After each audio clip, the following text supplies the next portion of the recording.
So my question was, would it be true to say that the key to this whole thing was a local councillor's annoyance with mopeds driving around in some of these cul-de-sac streets? That was the original intent or purpose of the meeting. But what I saw from that meeting was a lot more opportunity than slowing down a moped. In actual fact, the slowing down of the moped was a kind of residual issue pre-COVID, and actually following COVID it had become less of an issue, but the fact that I met with this local councillor and he was quite resolute, well, this is never going to happen, councils don't have the budget. And I really just took it on as my personal mission. I'm like, I'm going to make this happen.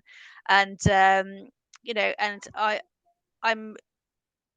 I think that council officers, we do rise to the challenge, and I think where we see opportunities, we do seek to support our councils and members in enabling the art of the possible. We have some fantastic support from our cabinet member, Councillor Champion, who is the head, the executive member for the environment and transport areas, and she's been absolutely brilliant in supporting of this initiative. So we have provided a members briefing on this, and it's been it's been well supported across the local councillors, and that's been pretty good so far. We've also There's been a lot of offshoots from this program. So one of them has been that, it sparked imagination and interest from so many different departments and places. One of them has been working with UCL, who's the university, and they have been focusing in on two particular wards, using the research we've done and shedding further light on clarity of purpose at the ward level basis, and really starting to hone in on sites and opportunities. And the fact that we've now got that next level of research, we can then work with local councillors to shed light on what is possible and the sort of opportunities and challenges of those particular wards, and then look to incorporate those into the community plan, which directly relates to the section 106 and the seal. This is pretty important for lots of reasons, because one is that previously we have had a tendency to have projects that aren't feasible through the seal process or the section 106 process, and they just go you get this bit of a stalemate, and there's a want to do them, but the site's not feasible. So actually having this sort of pre-feasibility at stage one level is really useful, because it de-risks the project development from the outset. Yeah. Thank you so much for that. I think that the takeaway, which I'd like the Green Infrastructure Forum to take from this, is that anything can be an opportunity to get something started, even a moped. And then if you've got that, if you've got that open-mindedness, and then we learn from what you've got here, which is basically, I guess it's almost like a supermarket shelf of interventions that that developers, local authorities can put in place, then the world's your oyster. Now, I've copied, you've probably seen me messing around, but that was me copying and pasting the chat from the previous session. I know that Penny Griffith had a question about the issues with parking space, the loss of parking spaces and turning circles, and yes. How you overcame that. So Penny, I don't know if you want to elaborate on that. Yes. Hi, really interesting webinar. So thank you both very much.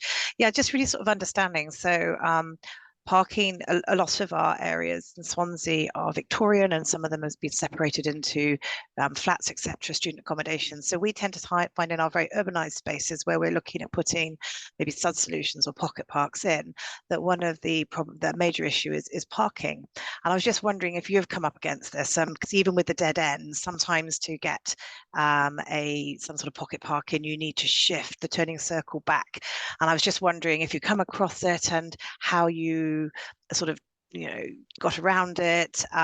Did you use it as a way of excluding sites, or have you actually found that talking to the communities has actually changed that requirement? I don't know, just chucking it out there. Yes, and there was one site that I worked on as a pocket park 15 years ago, and it was with Dallas Pierce Quintero Architects, and it was very much about offsetting existing car parking from a dead end, and one of those was actually a blue badge as well. I think the blue badge bay was moved approximately 15 meters, and there was like a individual engagement and consultation with the end user of that space, so it was agreed and it was suitable for that end user, and that might not be necessarily the same for in terms of the blue badge and this sort of individual needs. It's not going to be a blanket outcome, so it does need individual consultation. In terms of just removing bays or reallocating those elsewhere, that's a lot more, it's an easier thing to do. We've done that with the sites that you've seen today. We've either managed to get rid of a couple, or we've repurposed or reallocated them elsewhere. I think one of the ones we do have more of an issue is where we have parking near to businesses and or a shopping precinct, in terms of accessibility, sort of delivery based, and it's just a case of again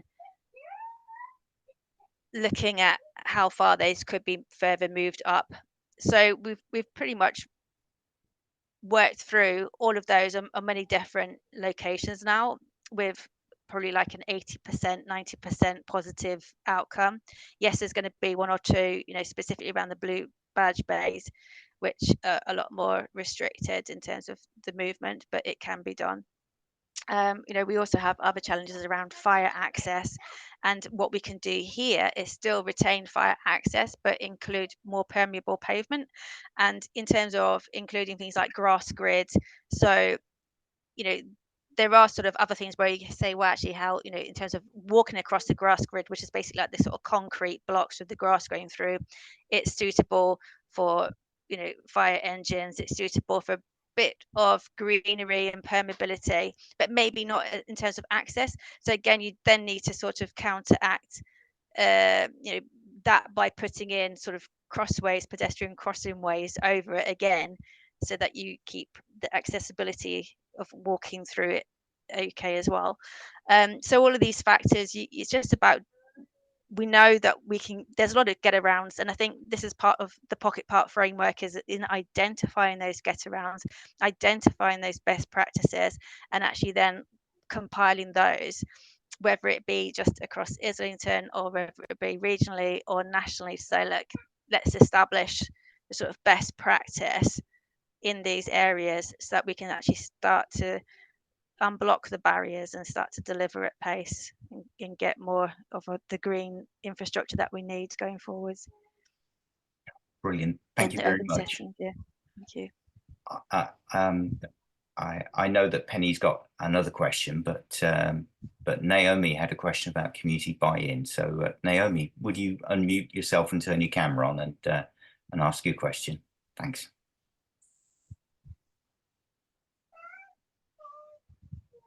We can't hear you yet, Naomi. Sorry about that. It says you're unmuted, but we can't hear you.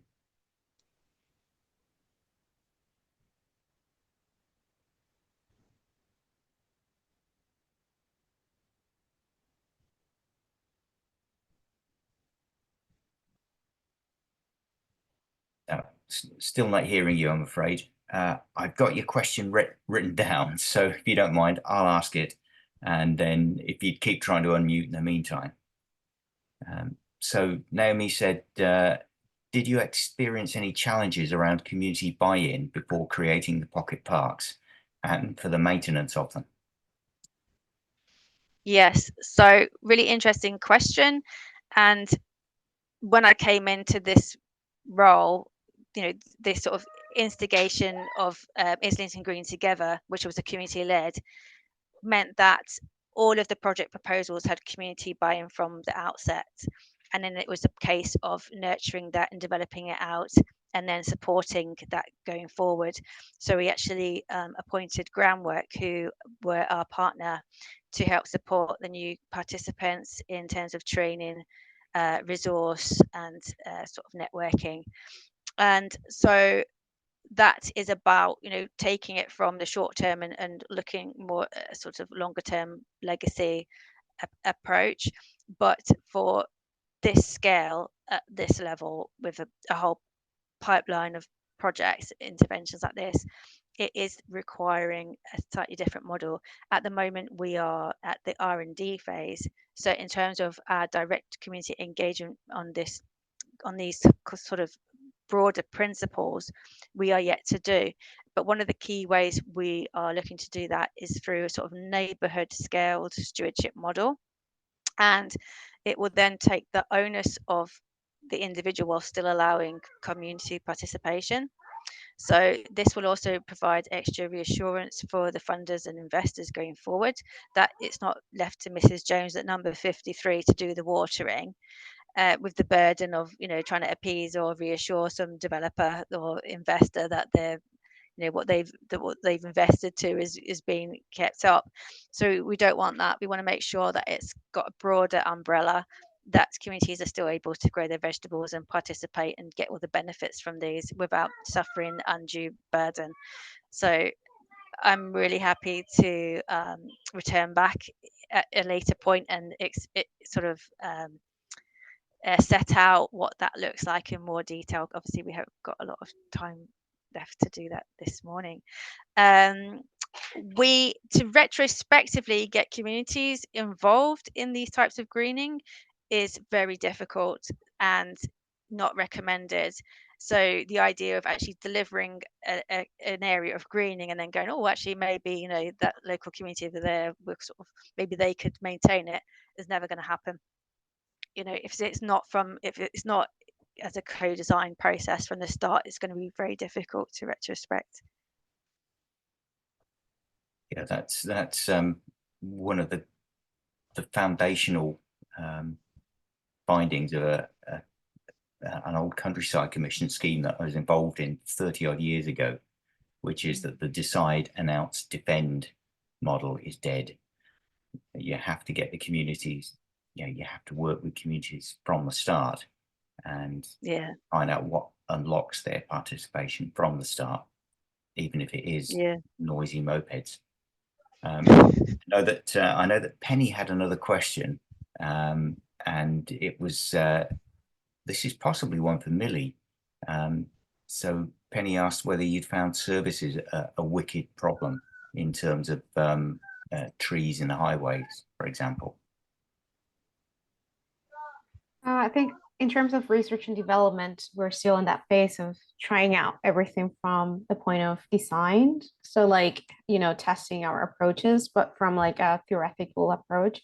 I think Charlotte has more of the actually trial and error approach to pocket parks. I think with services, what we know and what we have found in terms of our research and development is the associated costs when it comes down to services are underneath or are on site, and that what potential costs could be for the pocket park. But obviously we haven't necessarily done a pocket park through the NERF project that has required us to intervene to such scale that we have to think about any services are underground. But we know from Charlotte's experience and from others that depending on what you can find underneath, it could become very expensive to deal with, and it could become really challenging depending on what services we're talking about, especially for trees.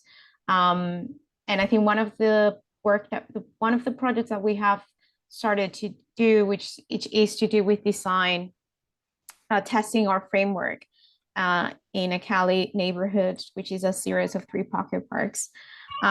One of the first things that the design team did was to try that design framework that we have created.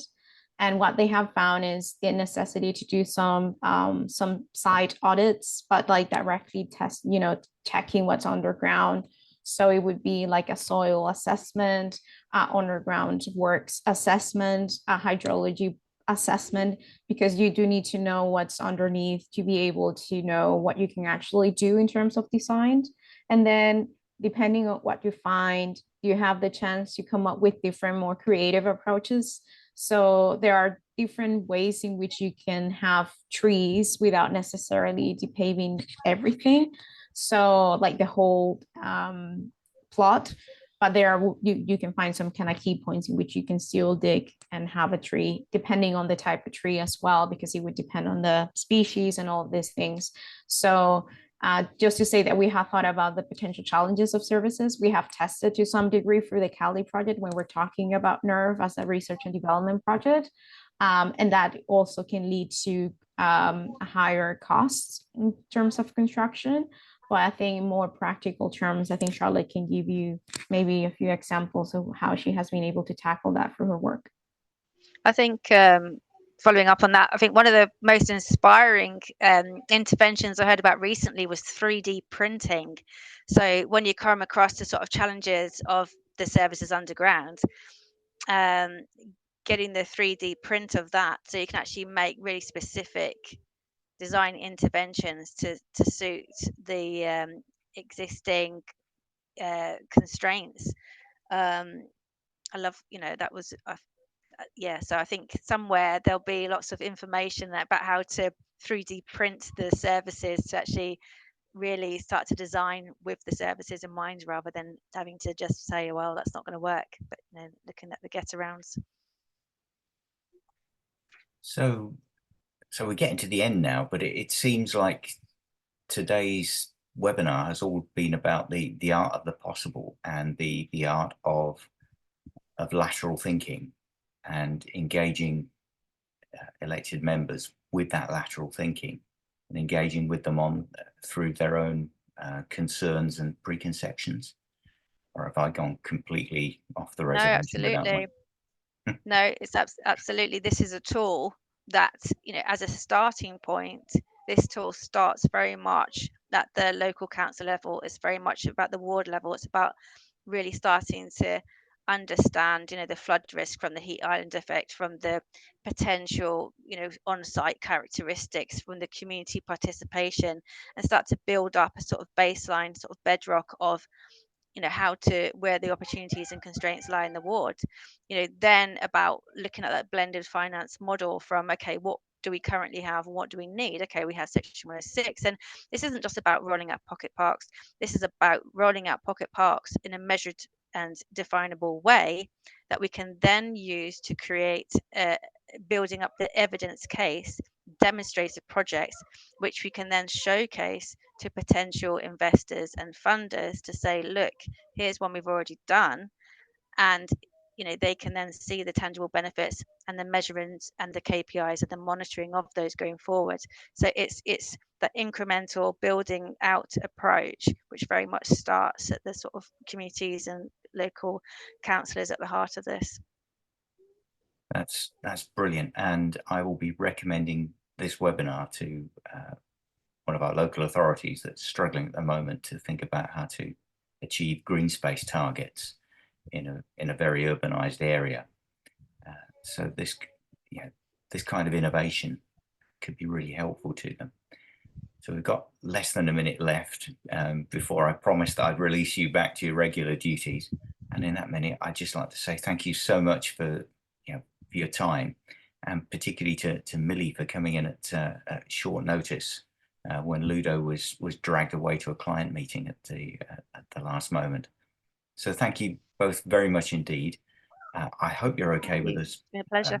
Publishing this on the YouTube channel for other people to benefit from in future. Thanks once again. I hope we can keep in touch, and I hope definitely. maybe get you back at some point in the future to see Yeah, that'd how be great. Islington has been greened up thanks to pocket parks. Yeah, Thanks we'd once love to again. come back and share all the info. Thank you so much. Thank you. Bye. Thank you all. Right. Goodbye for now. Thank you. Thank you.